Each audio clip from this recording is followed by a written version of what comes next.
नमस्कार, आप देख रहे हैं नेशनल न्यूज नाउ। मैं हूं आपके साथ अंकित। काशी की तंग गलियों में चमड़े की गंध और मेहनत की थाप के बीच एक ऐसा बालक जन्मा जिसे समाज ने उसकी जाति से पहचाना, लेकिन इतिहास ने उसकी चेतना से अमर कर दिया। ये कहानी उसी साधारण मोची की है जिसने जूते बनाते बनाते आत्मा को तराशा और भक्ति को सामाजिक क्रांति का स्वर बना दिया। 15वीं शताब्दी का भारत समाज एक ऊंच नीच, छुआछूत और कठोर जातिगत विभाजनों से जकड़ा हुआ था। ऐसे समय में चर्मकार परिवार में जन्म लेना अपने आप में एक संघर्ष का दूसरा नाम था।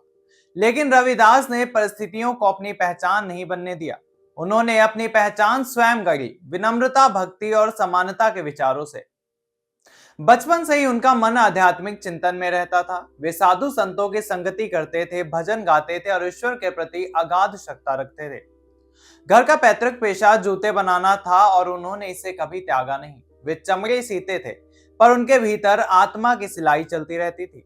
ऐसा कहा जाता था कि वे काम करते करते समय भी प्रभु का नाम जपा करते थे। यही कारण था कि उन्होंने जीवन का महान सूत्र दिया, मन चंगा तो कटौती में गंगा। इस एक वाक्य में उनका पूरा दर्शन समाहित है। बाहरी शुद्धि से अधिक महत्व आंतरिक पवित्रता का होता है। उन्होंने सिद्ध किया कि ईश्वर मंदिरों की सीमाओं में नहीं, सच्चे हृदय में निवास करते हैं। समाज ने उन्हें कई बार अपमानित किया। मंदिरों में प्रवेश की मनाही, सामाजिक बहिष्कार और जातिगत तिरस्कार उनके जीवन का हिस्सा रहे हैं। लेकिन उन्होंने विरोध में कटुता नहीं चुनी। उन्होंने करुणा और प्रेम का मार्ग अपनाया। उनकी वाणी में आक्रोश की ज्वाला नहीं, समानता का प्रकाश था। वे उस भक्ति आंदोलन का हिस्सा बने जिसमें धर्म को कर्मकांड से निकालकर जनमानस तक पहुंचाया। वे कबीर के समकालीन माने जाते और उसी निर्गुण भक्ति धारा से जुड़े थे जो ईश्वर को निराकार और सर्वव्यापी मानती थी। संत रविदास ने बेगमपुरा की कल्पना की, एक ऐसा आदर्श समाज जहां कोई कर ना हो, कोई भय ना हो, कोई जातिगत भेदभाव ना हो। ये केवल आध्यात्मिक कल्पना ही नहीं थी, बल्कि सामाजिक न्याय का एक स्वप्न था। उसकी ये सोच उस समय सबसे आगे थी। उनकी लोकप्रियता इतनी बढ़ गई कि राजघरानों तक उनका प्रभाव पहुंच गया।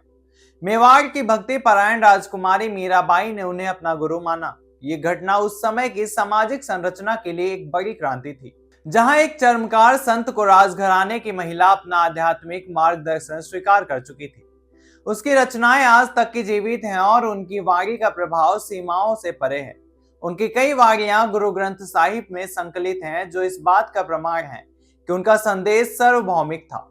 वे किसी एक पंथ का वर्ग या किसी संत के वर्ग में नहीं थे, वे मानवता के संत थे। उन्होंने सिखाया कि सच्ची भक्ति समाज से भागने में नहीं, उसे बेहतर बनाने में है। उनका जीवन ये दर्शाता है कि महानता का संबंध जन्म या पेशे से नहीं होता, बल्कि विचारों की ऊंचाइयों से होता है। एक साधारण मोची से संत बनने की यात्रा किसी चमत्कार की कथा नहीं, बल्कि आत्मविश्वास, आध्यात्मिक साधना और सामाजिक समानता की सतत साधना का परिणाम है। संत रविदास ने अपने कर्म को नहीं छोड़ा, बल्कि उसी में ईश्वर को पाया। उन्होंने ये साबित किया कि जब मन निर्मल हो और विचार उत्तम हो, तब एक साधारण जीवन भी युगों तक का प्रेरणा बन सकता है। आज भी उनका ये संदेश उतना ही प्रासंगिक है। समानता, प्रेम और आंतरिक पवित्रता ही सच्चे धर्म का मार्ग है। फिलहाल आज के लिए इतना ही। ऐसी तमाम बड़ी और अहम खबरों के लिए देखते रहिए नेशनल न्यूज नाउ।